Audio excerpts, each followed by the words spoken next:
Mike Johnson is the new Speaker of the House. Here's what happens next. Washington, Representative Mike Johnson, a little-known Republican lawmaker from Louisiana, is now second in line for the presidency after winning a vote to become the next Speaker of the House, more than 3 weeks after Representative Kevin McCarthy's ouster left the chamber without a leader. Johnson prevailed after a chaotic process that saw 3 other GOP nominees fail to unite the party and secure a majority. He won 220 to 209 in the House vote on Wednesday with unanimous support among Republicans, who enjoy a slim majority in the chamber. Time equals 400 Ms. greater than a member of Congress since 2017. Johnson has no experience in the House leadership, but vowed to hit the ground running and get the House back to work. A government shutdown is fast approaching, and the White House has requested a $106 billion emergency aid package for Israel, Ukraine and other priorities. Time equals 400 Ms. greater than. We're going to dispense with all the usual ceremonies and celebrations that traditionally follow a new speakership because we have no time for either one, Johnson said after the vote.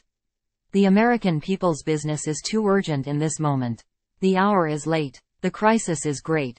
Johnson has laid out a tentative legislative schedule to approve new spending and take up other pieces of legislation, but things could change quickly as he confronts the realities of governing, especially given the fractious nature of the Republican conference.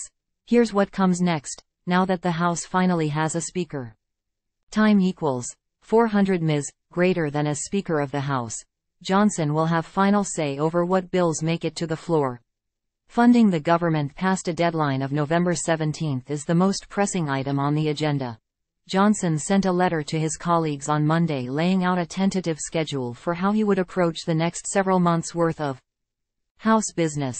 He endorsed a plan to bring up 12 individual spending bills, rather than a single massive piece of legislation to fund executive branch departments.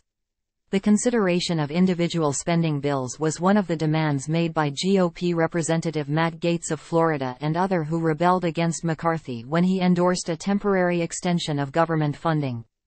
Time equals 400 Ms. greater than. This is an ambitious schedule, but if our Speaker can work across the conference to unify our membership and build consensus, we can achieve our necessary objectives, Johnson wrote. Johnson proposed taking up individual bills between now and November 17, when current funding expires. He said another stopgap measure, known as a continuing resolution, might be needed to prevent the Senate from jamming the House with a Christmas omnibus, referring to a consolidated spending bill. He said a continuing resolution could have a deadline of January 15 or April 15, depending on the consensus in the GOP conference. Gaetz seemed receptive to Johnson's plan on Monday, calling it quite attractive. The Florida Republican voted for Johnson in Wednesday's vote, along with all other Republican members.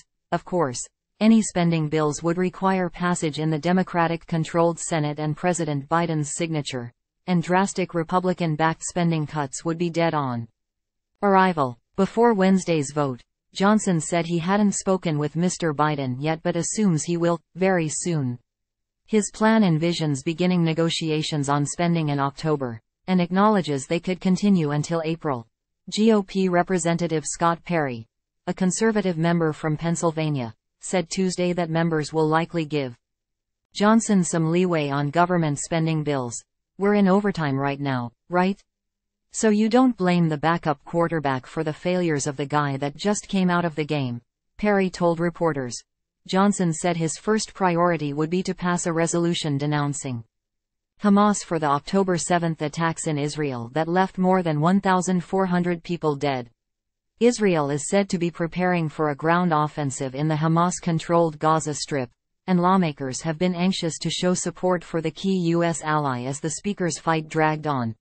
The House moved quickly to take up the resolution, scheduling a vote on the measure for Wednesday afternoon. Johnson said the House is overdue in getting that done. The White House has requested an emergency aid package worth $106 billion, which would include $14 billion in aid to Israel. The administration also wants $61 billion to fund further aid to Ukraine and replenish U.S. stockpiles of weapons and ammunition. That has already emerged as a sticking point with some Republicans who want to consider aid to Israel separately. Johnson's blueprint for the next several weeks did not mention taking up an aid package, but he said Wednesday that it's a top priority. We'll be talking about the support and what's necessary to get it. We have to ensure that Vladimir Putin is not successful, and I think all the House Republicans are united in that cause, he told reporters, despite opposition from many Republicans to more aid for Ukraine. We'll be talking about how that's going to be done here in the coming days, and it's a top priority.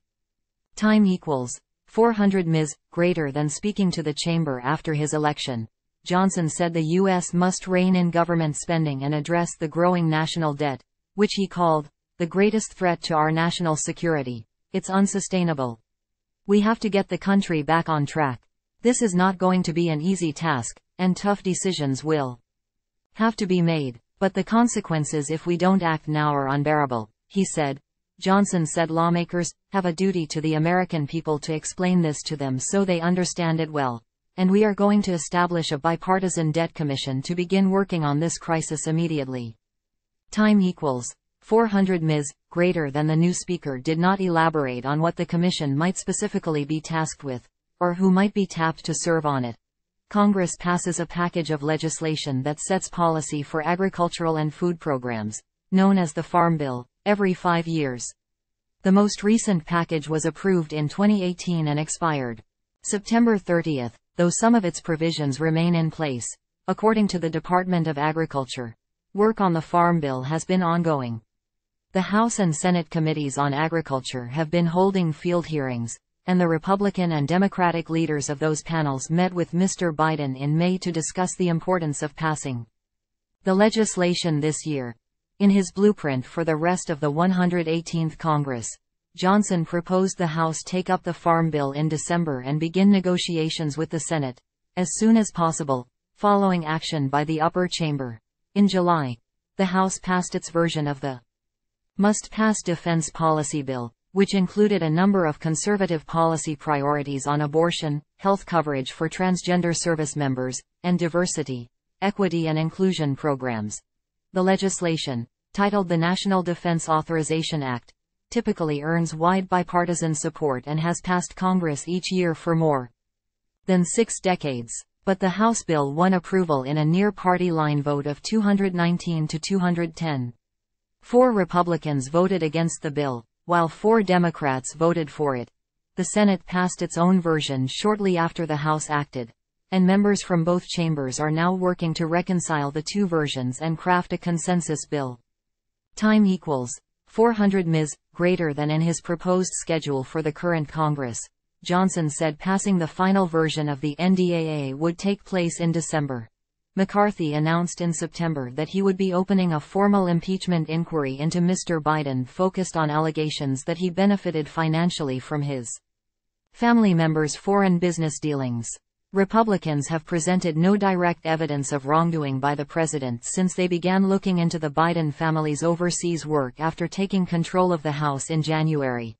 A single hearing has been held as part of the impeachment effort by the House Oversight Committee in late September. During the proceeding, law professor Jonathan Turley, who was a witness for the GOP majority, said he did not believe that the current evidence would support articles of impeachment. That is something that an inquiry has to establish, he said. But I also do believe that the House has passed the threshold for an impeachment inquiry into the conduct of President Biden. Republicans could continue with their inquiry and ultimately decide not to bring articles of impeachment against the president. Johnson said in September that he supported the inquiry. Barring declarations of war, impeachment is the most awesome power Congress holds, and we will undertake this great responsibility with a strict fidelity to the truth, he said in a statement at the time. It is time to get to work.